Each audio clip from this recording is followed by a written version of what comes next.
Alex, so welcome back to another video. Today I am bringing you another thematic recommendations video.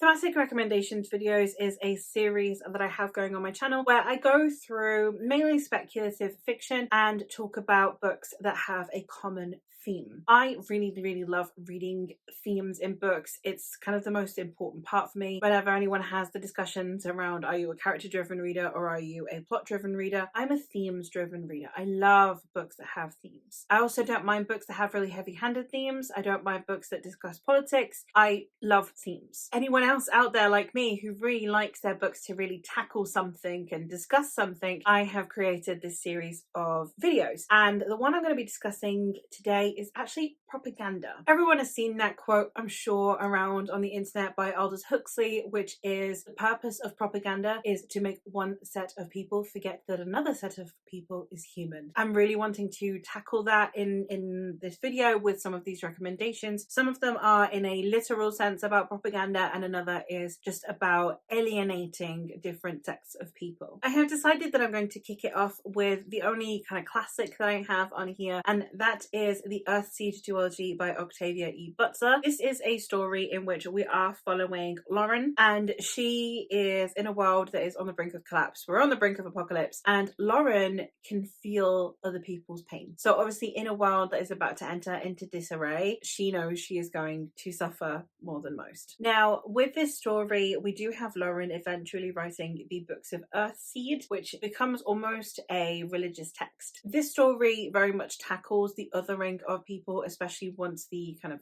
fall of society happens. It's people stick to their own, to their beliefs or to their families, to their kind in some way, shape or form. So this does definitely discuss the othering of people and the suffering that we are willing to incur on others on the basis that their views do not align with ours. And I think that it tackled it in a really interesting way because we don't have it through the guise of this protagonist who is perfect. She is a complicated person that we are following, and I think that is really important. If you're going to mention themes, Octavia E. Butler is someone that is probably just going to keep coming up, so I'm sure she will come up in more themes videos in the future. But this definitely does have that notion of propaganda of once society collapses, anyone who is not you is other, and other can very quickly become synonymous with enemy, and enemy can then justify any violence that you would incur on another person solely because of this mindset. Another one that tackles the othering of people is the Aestus duology by S.Z. Atwell. This is a duology that is part of like a continued series. The author, I believe, is continuing to write in this world, but we are following Jossie, who is in a city underground. We have completely obliterated the earth and now it is too hot to live on the surface, so we live in tunnels underground.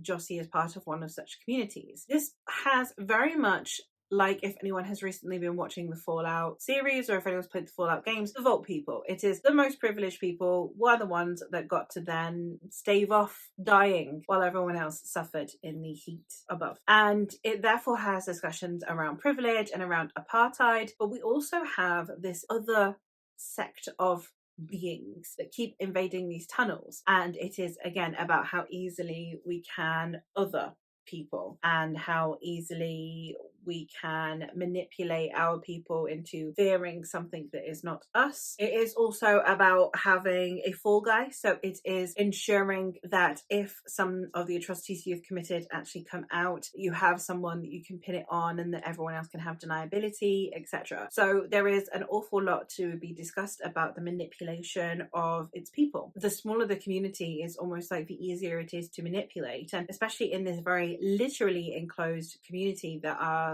cut off from the rest of the world, it is done in a way that means that people are not going to see someone who is not part of this community as anything other than a potential threat and an enemy. It is also the idea of using that otherness as a threat in itself to create complacency. That out there are scary people or scary things, and therefore you have to do what we do but so that our society can withstand it, and it means that we all pull together, and therefore it kind of creates this even further vilifying, terrifying narrative of anyone outside of the commune to create control. One that does deal with literal propaganda in the way that we know it now, in the sense of it being about media and manipulation of the masses through control and keeping people in the dark, is we have Sword of Kaigen by M.L. Wang. This is a book that I read a few years back and I'm hoping to reread soon, but this is one that I think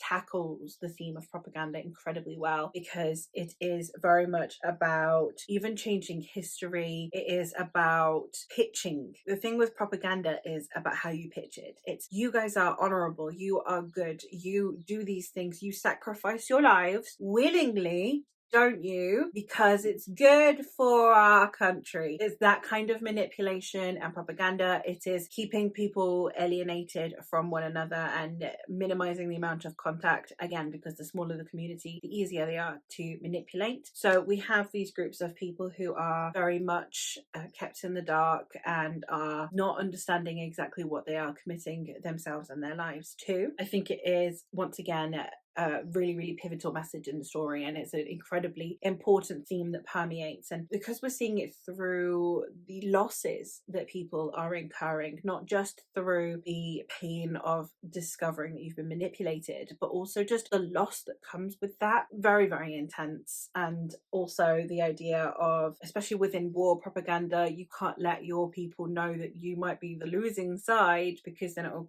create, make people disheartened, it'll make people want to give up. So you have to convey the idea that you are winning, that you need more forces to keep pushing, as opposed to just be a sacrificial lamb, so that you can maintain some people's pride. And I just think that this book really, really handles its themes, especially military propaganda themes, really, really well. The only one on here, and I don't normally put non-adult books in my thematic recommendations, because I don't think that themes tend to be tackled the same way in YA as they are in adult books, because I feel like in YA it's kind of a themes 101, it's introducing people to themes, because teenagers is when they begin to start understanding how these things work, and then by an adult you kind of want things with a bit more nuance. However, I do think that this is one that both counts as introductory level, but also if you're reading it as an adult, you can get a new gaze and a new lens out of it. So I think this still works, and that is the Chaos Walking series by Patrick Ness. I think that the themes around here, when it comes to the propaganda of gender division, actually is really, really important in a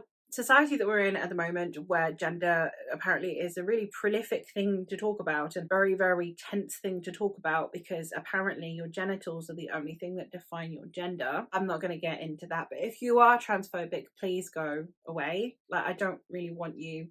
I'd rather lose the subscriber. Please go away. But this is a story that very much tackles the propaganda that comes with dividing gender. It's very much like what men tell men about women and what women tell women about men, and the notion of how divisive that can be. We also have conversations in here around, once again, manipulating a community of people on the basis that we are keeping our young practically illiterate. We are ensuring that the less educated means that they are easier to manipulate, and we are controlling the narrative of how events happened, which means that then we control the populace. The idea of, we have a gender conflict and we have a species conflict as well, because we are on an alien planet in this book, which had inhabitants, so we have come to colonize, and obviously the inhabitants are not okay with that. So it's the idea that the original inhabitants are lesser beings, that they are less intelligent, that they are just violent, they're animalistic, they're not humane, they're not humanoid, they can't think for themselves. If you kill one, it's not the same as killing a human. And then likewise, as I said, we also have the divide between the genders, because we are on a planet in which the men acquire something that is called noise, which basically means that they can hear each other's thoughts. You cannot not hear someone's thoughts. And the women do not have noise. And then apparently all of the women died from this illness that they also contracted from these alien species. So it's about the distinction between men and women, and also the distinction between the alien species and the humans and what it means to be human. So again, propaganda to alienate, in this case literally alienate, but to divide peoples and groups of sentient beings. And the last one that I have on here is another one that uses literal like media style propaganda, and that is the Newsflesh series by Myra Grant. This is a story, it's a post-apocalyptic story where we've had a zombie outbreak and we have recovered, and it is how society goes on now that the zombie virus is out in the world. And we are following it from the perspective of a group of bloggers. And during the initial outbreak of the zombie virus, you had mainstream media that were trying very much to avoid mass hysteria by telling everyone that everything is fine, everything is okay. I'm not afraid of the coronavirus, and no one else should be that afraid either. And obviously that was killing people because people were not taking it seriously. Likewise, on the flip side to that, you had bloggers and people on the internet who were out on the streets actually providing legitimate information and actually informing the masses of what was actually happening. Cut to 26 years later, and we are following our protagonists as they are going to become the first crew of bloggers who are going to be following a presidential campaign. Obviously very politically driven, and then obviously very media driven, which naturally go hand in hand as propaganda. You have people who are wanting to show their truth, but obviously this coming from the fact that there is this awareness that mainstream media is also propaganda, and that you do need people like these bloggers who are going to give you a different story. They're going to give you something that's a bit more raw. They're not going to be so biased. They're not bought out, etc. So there is a lot of discussions around propaganda and the authenticity of the news and of what you see on TV in a really, really interesting way. It's one of my favorite series. I really love the way that Myra Grant discusses her themes, and this was no exception. So there you have it. Those are 5 books or series that have a core theme that surrounds propaganda and the divisiveness that propaganda can bring about in societies. So let me know if I have spiked your interest in any of these recommendations, and also what are some books that tackle propaganda that are not on this list that you would recommend. And I will hopefully catch you in another video soon. Bye!